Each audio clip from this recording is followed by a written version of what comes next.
¿Cómo les va? Muy buenas noches. Bienvenidos una vez más a otro capítulo de 40 días Argentina en democracia. Según los datos del RENAPER, el Registro Nacional de las Personas, en la Argentina hay unas 3 millones de personas que son nacidas en otros países y que viven acá. Estamos hablando de las personas que están documentadas. Ese es el dato que tiene el Registro Nacional de las Personas. Estamos hablando de poco más del 6% de la población argentina. Pero se calcula que hay muchísimos más migrantes viviendo en la Argentina. No solamente se trata de números, y digo, es mucho más que ese número. Porque la Argentina tiene una tradición migratoria. Tiene una tradición migratoria desde aquel momento en el que la migración formaba parte de ese proyecto de organización nacional, allá por el 1800. Tiene una tradición migratoria en las diferentes décadas, una muy fuerte en los 80, en los 90, y a pesar de las crisis y de los vaivenes políticos, la Argentina sigue siendo un lugar elegido por los migrantes. Por eso hoy acá en 40D hablamos de la migración en nuestro país, pero también puntualmente aquí en nuestra provincia. Comenzamos. Tenemos todos la enorme responsabilidad de asegurar hoy y para los tiempos la democracia y el respeto por la dignidad del hombre en la tierra argentina.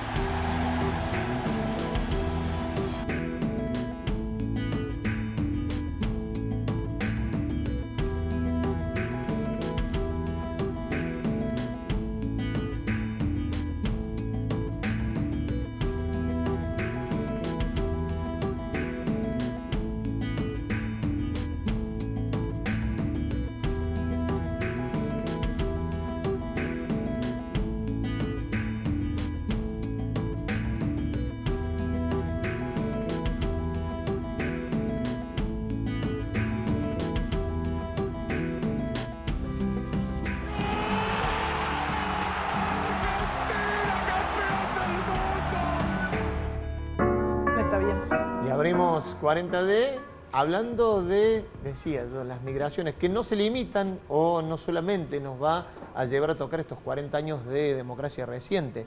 Por eso voy a presentar primero a los invitados. Marta Guerreño López es paraguaya y es presidenta de la UCIC, de la Unión de Colectividades Inmigrantes. ¿Cómo andamos, Marta? Gracias por venir. Buenas noches. Angélica Alvites Valladera es investigadora del CONICET y la Universidad de Villa María. Gracias, Angélica, por venir. Gracias por invitarme. Y Jerry Chávez Hermosa es fundador de ODMA Cor Córdoba. Gracias, Jerry, por venir nuevamente. Bueno, a ver, ese dato que dimos en el inicio, decías, Marta, te sorprendía, digamos, un poco arriba de los datos estimativos de 2019. Sí, lo que teníamos por lo menos, como no tenemos el censo, los datos del censo todavía, bueno, me pareció, me sorprendió, pero es factible que sea así. A mí me parecía poco. No sé, a ver, esto es un parecer, digamos, ¿no? Estamos hablando de, bueno, lo que dicen los datos estadísticos de esos, vos me dirás menos, yo te diré más, 3 millones más o menos. Hay muchísimo concentrado en provincia de Buenos Aires, ¿es así, Angélica? Sí, la mayoría se concentra en la provincia de Buenos Aires, pero está bueno también como superar el número, o sea, más allá de dejar de contar a los migrantes como número y pensar que han sido parte de la Constitución y el desarrollo del Estado argentino. O sea, si uno piensa en la historia de las políticas migratorias y de cómo se constituyó el Estado en Argentina, vamos a ver que las políticas siempre estuvo pensada en un fomento, pero también en una selectividad de cierta población migrante para poblar y para poner en discusión cómo se entendía la Argentina. Es decir, es imposible pensar la Argentina sin pensar las migraciones. Quédate ahí, me diste el pie para justamente el primero de los materiales que ha separado la producción, que tiene que ver con eso, la primera gran inmigración. A partir de 1880, que es más o menos algunos años lo que se considera la primera oleada migratoria, más de 4 millones de personas que llegaban a nuestro país. Ahí empieza esta larga historia, base fundamental de nuestro país. Vamos, lo vemos y seguimos hablando acá. Desde mediados del siglo XIX, hombres y mujeres del mundo migran a la Argentina en forma continua. Las causas de la inmigración son diversas. La mala situación económica en Europa, el hambre, la intención de escapar del servicio militar, el espíritu de aventuras o el afán de progreso son algunas de las razones por las que muchos abandonan el viejo continente en busca de mejores condiciones de vida. La llegada de inmigrantes es impulsada por la burguesía propietaria de tierras rurales para abaratar el valor de la mano de obra en las tareas de producción agrícolas, base de su poder económico. Desde el Estado se toman las medidas jurídicas necesarias para recibir a los inmigrantes. Se promulga la Ley de Inmigración y Colonización del año 1876, que considera inmigrante a toda persona que llega en segunda o tercera clase de un barco a vapor o a vela. Muchos son los europeos que llegan esperanzados al puerto de Buenos Aires. Son hombres y mujeres cuyas edades oscilan mayormente entre los 15 y los 30 años y conforman el 30% de la población. Entre 1881 y 1914 llegan más de 4.200.000 personas. Traen consigo sus idiomas, sus costumbres y su desarraigo.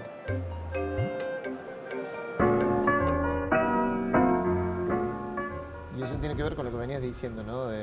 Traen las costumbres, las formas, las expresiones.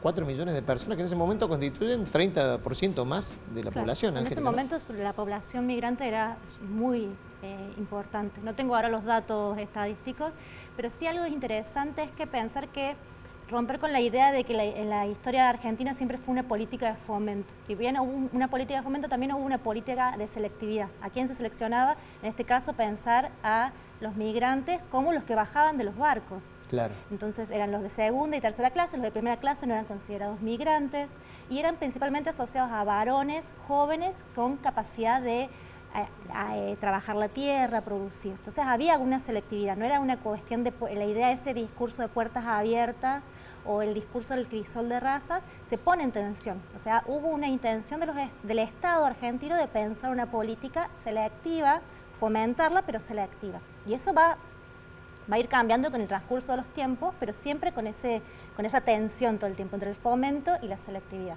Sin embargo, digamos, es verdad, digamos, hay una tensión, pero siempre apareció, digamos, un país de brazos abiertos, la Argentina. ¿Marta, o no? Sí, sí, hay apertura, pero también hay... ¿O ha aparecido? Socialmente, sí, hay socialmente claro. También hay restricciones y hay bastante discriminación.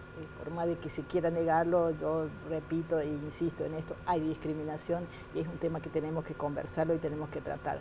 Ya no me parece concebible a esta altura del siglo en nuestra Latinoamérica seguir insistiendo en esto de discriminarnos tanto por el lugar de nacimiento. Ya no va eso, no debería de ir. Como si no entendiéramos, digamos, que históricamente a lo largo de la humanidad, digamos, la migración fue normal. Jenny, ¿no? Sí. Para mí fue la Argentina, por necesidad de crecimiento económico, tuvo que recurrir de alguna forma, al principio no solamente a la inmigración europea, sino después, con el pasar de los años, también a la limítrofe, como fueron los nuestros que vinieron como golondrinas, así llamados, para las cosechas eventuales durante los años en Mendoza, Tucumán, o algo así. Entonces fue también una necesidad de un Estado que no podía, que había de alguna forma no solo invisibilizado a los autóctonos, claro, sino también la necesidad del crecimiento económico en el momento. El querer verse europeos, ¿no? Porque vos lo decías, la invisibilización también de las poblaciones originarias, creo que lo hemos abordado acá en este programa, es otro capítulo importante. Mira, para un poco apoyar lo que decías recién, preparamos con la producción, un poco los cambios en la procedencia de los migrantes, ¿no? Esto que decías vos recién, bueno, la bajada de los barcos, vamos a ir poniendo en la pantalla para verlo con los invitados.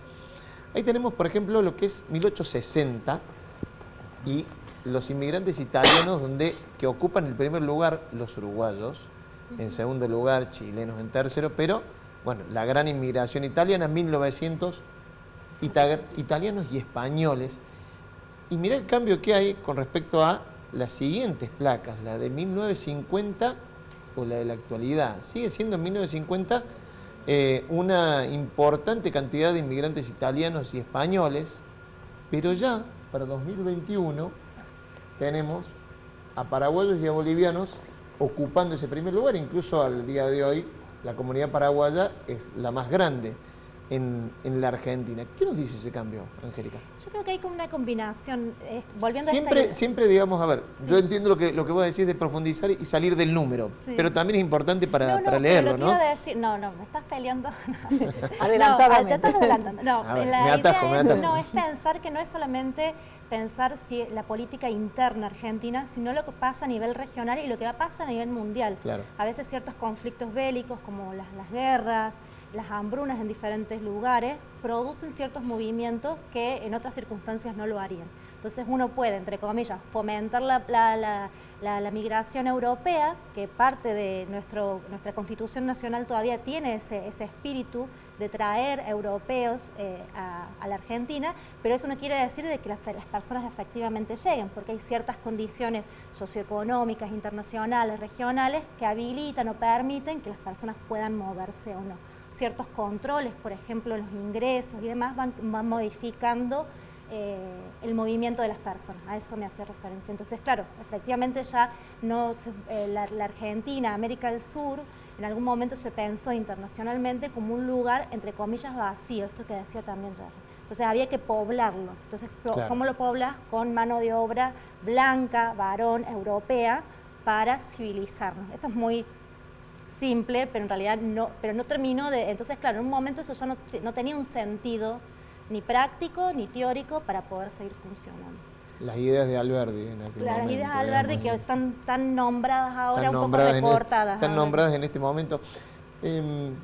Mira, digamos, también hemos separado con la producción algo más que interesante que hace referencia a esto, ¿no? Inmigrantes, lo que se les llama, vamos a problematizar la cuestión, de primera y de segunda, fíjate.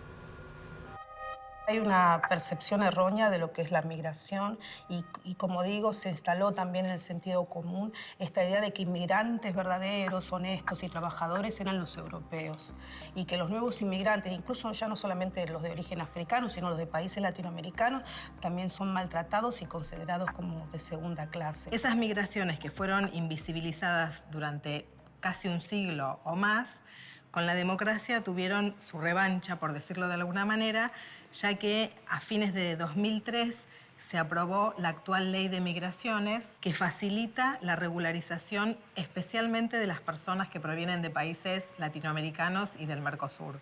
Creo que el espíritu de la democracia tiene que ver justamente con la igualdad, con la reparación histórica, con evitar la discriminación. La migración es factor de crecimiento, sin ninguna duda, por un lado. Por otro, enriquece la riqueza cultural de nuestro país, que debería ser más comprensivo, más empático para poder asumir estas influencias culturales que son riquísimas.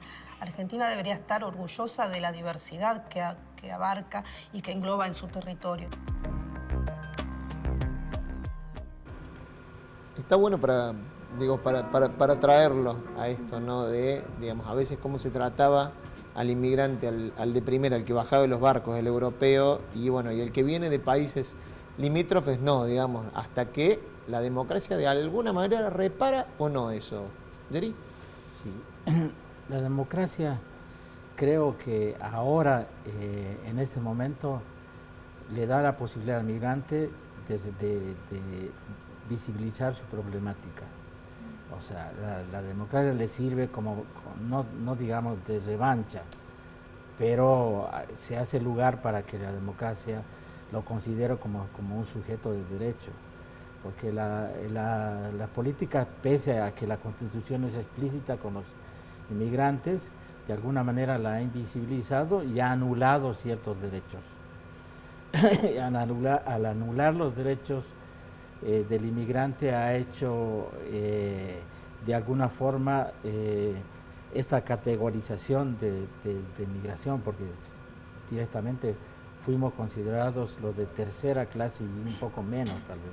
E incluso pienso en la adjudicación en las sucesivas crisis argentinas de la famosa frase, vienen a robar el trabajo de, sí, ¿no? ¿Marta? Sí, el chivo expiatorio, aparte de ser la minoría absoluta, y sobre todo porque no tenemos voz en las urnas, es el flanco más fácil de pegar. Somos los responsables de todos los problemas de la Argentina, porque después no podemos, como insisto, cobrar en las urnas esas cosas que se dice, bueno, entonces nos pegan por todos lados.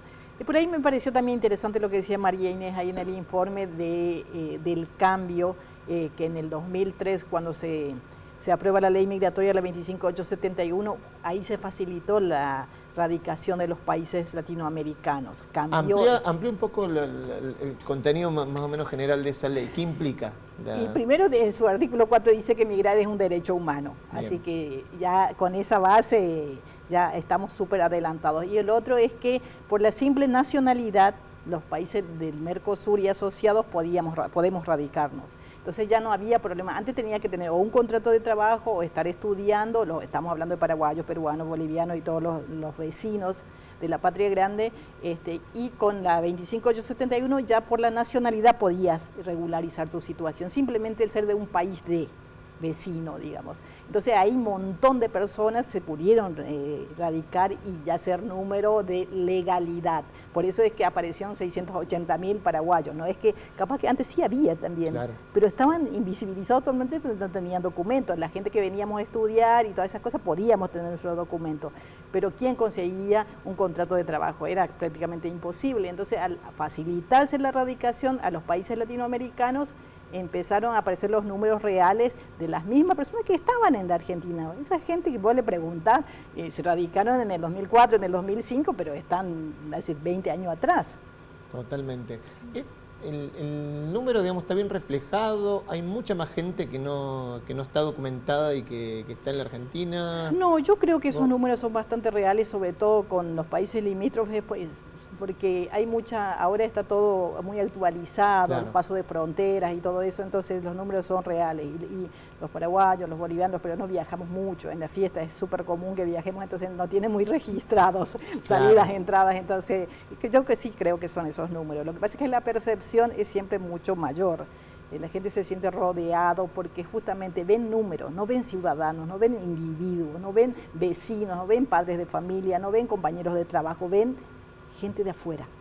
Sí, pero pensándolo positivamente, digo, vos, bueno, sos de Paraguay, quizá la comunidad paraguaya es más grande en Buenos Aires, pero en Córdoba, por ejemplo, la gran impronta, la gran influencia de la comunidad boliviana y peruana, quizás vos decís que está sobredimensionada, digamos, yo lo siento muy, muy fuerte. Digamos, sí, lo que pasa es que la mayor cantidad está en Buenos Aires, pero también nosotros, para la vista de los cordobeses, físicamente somos muy parecidos a los argentinos. Claro. Entonces no nos identifican así al caminar. En cambio, los de rasgos originarios lo identifican mucho más. No importa si sos jujeño, si sos salteño, si sos boliviano, para el cordobés todo igual. Entonces ya identifican directamente originario y ya es de esa zona. Es verdad, totalmente. Nos vamos a ir ya seguimos charlando sobre este tema, nos vamos a ir a la primera pausa en 40D, estamos hablando de migración, no solamente en la democracia, sino también, bueno, nos fuimos un poquito más atrás y también nos vamos a concentrar ahora en lo que tiene que ver con nuestra provincia. Pausa, ya venimos.